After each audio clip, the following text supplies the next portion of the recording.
ലാളിത്യത്തെ ആഗ്രഹിക്കുന്നവർക്ക് വേണ്ടി പ്രാർത്ഥിക്കാം. നമുക്ക് ആർഭാടങ്ങളിൽ അഭിരമിക്കാതെ തികച്ചും ലളിതമായ ജീവിതം നയിക്കുവാൻ ഇഷ്ടപ്പെടുന്ന മനുഷ്യരുടെ സൗന്ദര്യത്തെ വിളംബരം ചെയ്യാൻ വേണ്ടി കൂടിയ ഈ ആഗമനകാലം, ദൈവത്തെക്കുറിച്ചുള്ള നമ്മുടെ എല്ലാ അതിഭാഗവത വിചാരങ്ങളെയും തകിടം മറിച്ചുകൊണ്ടല്ല അവൻ ഈ മണ്ണിൽ തികച്ചും ലളിതമായി പിറന്നു വീണത്.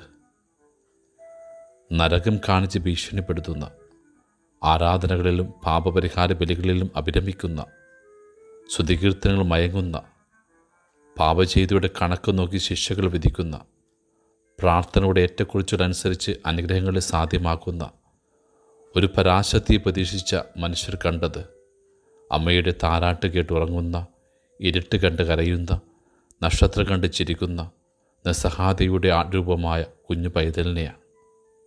ഭൂമിയിൽ ഭുജാതനായ രക്ഷകനെ എതിരേൽക്കുവാൻ ദേശം കടന്നെത്തിയ ജ്ഞാനികൾ പോലും വിസ്മയിച്ചു പോകുന്നുണ്ട്. കൊട്ടാരത്തിൽ പ്രതീക്ഷിച്ചവനെ അവർ കണ്ടത് ഒരു കുടിലില്ല. നൂറ്റാണ്ടുകളുടെ പ്രവചന പൂർത്തീകരണമായി ദൈവം മനുഷ്യനെ അവതരിച്ചപ്പോൾ അതാരും അറിയാതെ പോകാൻ കാരണം അതിശയിപ്പിക്കുന്നതൊന്നും അതിലുണ്ടായിരുന്നില്ലെന്നതാണ്. ഒരു കാലത്തൊടുത്തിൽ തച്ചൻ്റെ കാവലിൽ മേരിക്ക് പിറന്ന കുഞ്ഞിനെ ചുറ്റിപ്പറ്റി കുറേ കന്നുകാലികൾ, 3 പരദേശികൾ, ചില ഇടയാന്മാർ, ഒരു വാൽനക്ഷത്രം. അതുതന്നെ അധികമായിരുന്നുവെന്നേ. വലിയ വിസ്മയ കാഴ്ചകളുമായി കാത്തിരുന്നവർ വിഡ്ഢികളാകുന്നു. ജീവിതത്തെ ആത്യന്തികമായി മനോഹരമാക്കാൻ എളുപ്പമാർഗം അതിൻ്റെ അനാവശ്യ ആർഭാടങ്ങളെയും ആഡംബരങ്ങളെയും കൈവിടുക എന്നത് തന്നെയാണ്.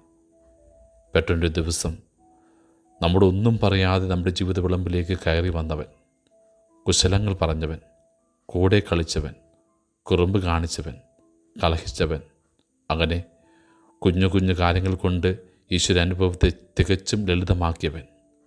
ദൈവമേ, നിൻ്റെ സ്നേഹത്തെ തട്ടി എൻ്റെ അഹന്തയുടെ കാലൊടിയുകയാണ്. നിൻ്റെ ലാളിത്യത്തിൻ്റെ പ്രഭയിൽ എൻ്റെ ആർഭാടങ്ങളുടെ നിറം മങ്ങുകയാണ്. അതെ, നിൻ്റെ തികച്ചും ലളിതമായ ജനനത്തെക്കുറിച്ചുള്ള ഓർമ്മ എൻ്റെ ഈശ്വരബോധത്തെ കുറെ കൂടി ആഴപ്പെടുത്തുന്നുണ്ട്. ഞാനിപ്പോൾ അറിയുന്നു നിൻ്റെ ലാളിത്യത്തിൻ്റെ സൗന്ദര്യം. ആകയാൽ ജീവിതത്തെ ലാളിത്യത്താൽ സൗന്ദര്യപ്രദമാക്കാനുള്ള കരുത്തിന് വേണ്ടി പ്രാർത്ഥിക്കാം നമുക്ക്.